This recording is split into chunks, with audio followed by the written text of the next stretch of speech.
السلام علیکم ورحمۃ اللہ وبرکاتہ۔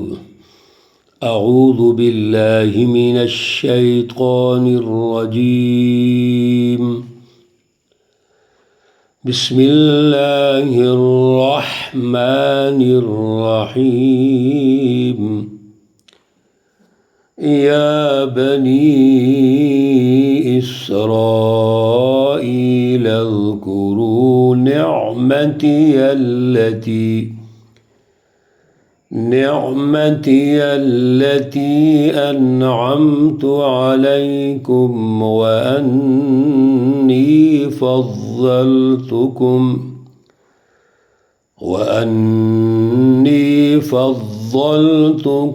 على العالمين۔ صدق الله العلي العظيم۔ اللهم صل على سيدنا ومولانا محمد النبي الأمي وعلى آله وأصحابه وبارک وسلم وصلی علیہ۔ معزز سامعین و سامعات، پارہ نمبر 1 سورۃ البقرہ، آیات مقدسہ 122 اور 123 ہیں۔ اللہ رب العزت ان آیات کا فہم و شعور عطا فرمائیں اور عمل کی توفیق اور صلاحیت عطا فرمائیں۔ یا بنی اسرائیل، یہ تیسرا یہاں سے شروع ہو رہا ہے۔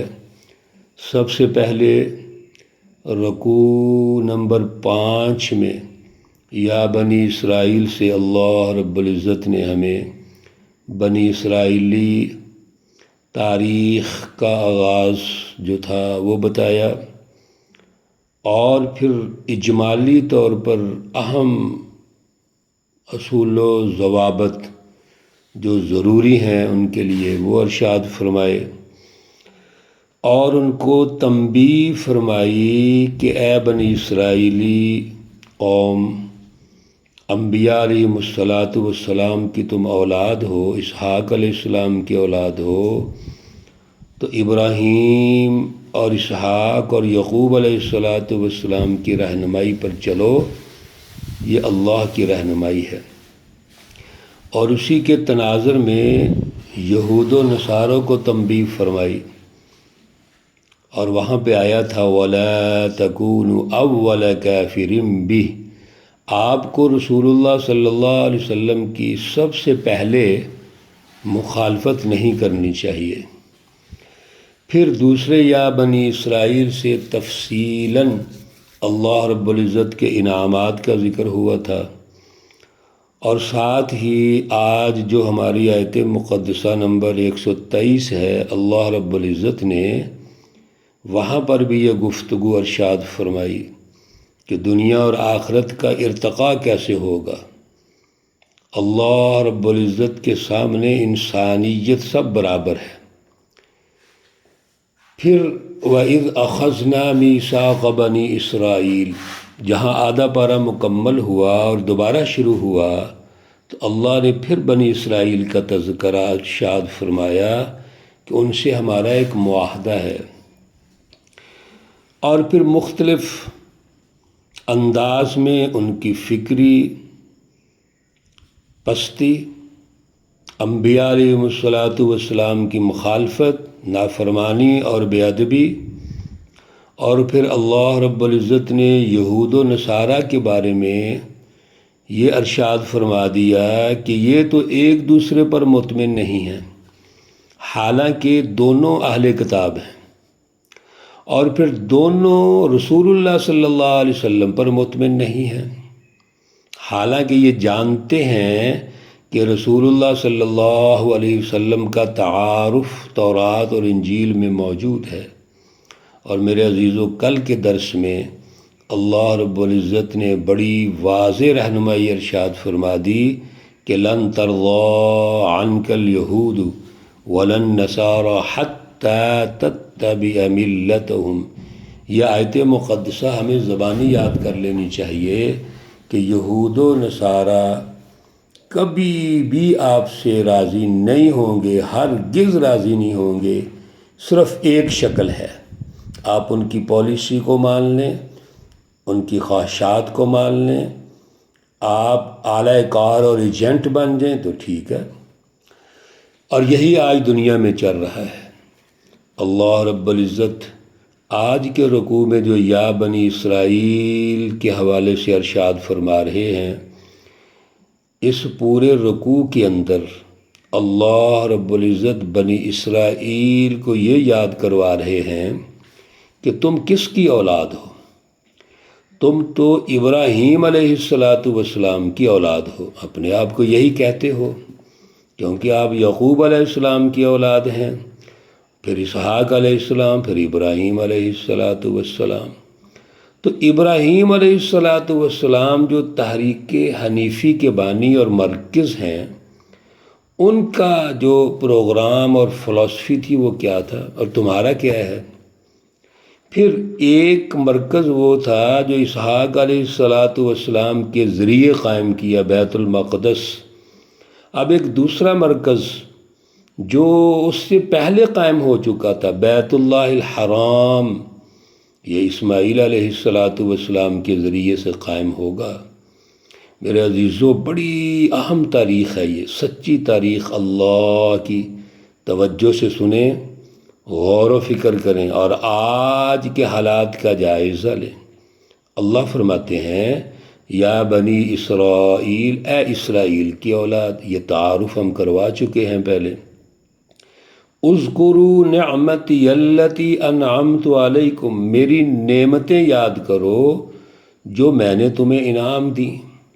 وانی فضلتکم علی العالمین، اور بے شک میں نے تمہیں تمام جہانوں پر فضیلت دی۔ اللہ رب العزت نے بنی اسرائیل کو کیا نعمتیں دیں؟ 3 کتابیں نازل ہوئی ہیں، تورات، زبور، انجیل۔ پھر اللہ رب العزت نے ان کو حکومتیں دیں۔ حضرت یوسف علیہ السلام ہیں، حضرت داؤد علیہ السلام ہیں، حضرت سلیمان علیہ السلام۔ یہ کتنی بڑی حکومتیں ہیں۔ موسیٰ علیہ السلام کے ذریعے سے فرعون سے نجات حاصل کی، اور پھر اللہ رب العزت نے اگلے دور میں ان کو قیادت دے دی۔ میرے عزیزو، یہ تمام انبیاء علیہم السلام اپنے اپنے دور کے حکمران ہیں۔ بخاری شریف میں بھی یہی حدیث ہے، کانت بنو اسرائیل تسوسہم الانبیاء۔ انبیاء بنی اسرائیل کیا کرتے تھے؟ سیاست کرتے تھے۔ سیاست کیا چیز ہے؟ مینجمنٹ، انسانیت کو رہنمائی دینا، ان کو ایک پلیٹ فارم پہ جمع کرنا، اللہ کی بالادستی قائم کرنا اور عدل کی بنیاد پر ایک بہترین سیاسی اور معاشی نظام تشکیل دینا، سماجی نظام تشکیل دینا، اسی کو سیاست کہتے ہیں۔ واتقوا یوما، ڈرو اس دن سے، لا تجزی نفس عن نفس شیئا، یہ آیت مقدسہ نمبر بھی دہرائی جا رہی ہے۔ کس دن سے ڈرو؟ کہ کوئی شخص کسی دوسرے شخص کے لیے شیئن، ذرہ بر بھی کام نہیں آئے گا۔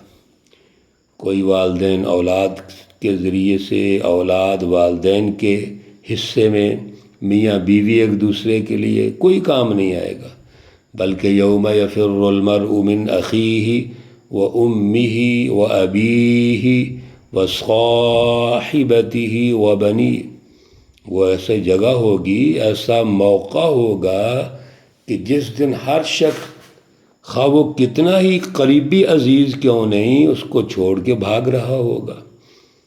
اللہ رب العزت کے پیارے پیارے رسول اور نبی وہ یا ربی نفسی یا ربی نفسی پکار رہے ہوں گے۔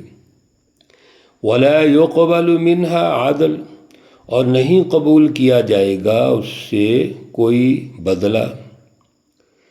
ولا تنفعها شفاعہ، اور کوئی سفارش کام نہیں آئے گی، نفع نہیں دے گی۔ ولا هم ينصرون، اور نہ وہ مدد کیے جائیں گے۔ میرے عزیزو، یہی 4 چیزیں ہوتی ہیں جب ہم کسی کا فائدہ کرتے ہیں۔ اللہ رب العزت نے دنیا کے نظام سے یہ سمجھا دیا۔ دنیا میں ہم کیا کرتے ہیں؟ ایک دوسرے کا کام آتے ہیں، قریبی عزیز، لیکن وہاں پر کام نہیں آئیں گے۔ وہاں پہ آپ کی جو اپنی صلاحیت ہے، دنیا میں تم نے کون سا نظریہ اختیار کیا، اللہ کے سامنے جواب طلبی ہوگی۔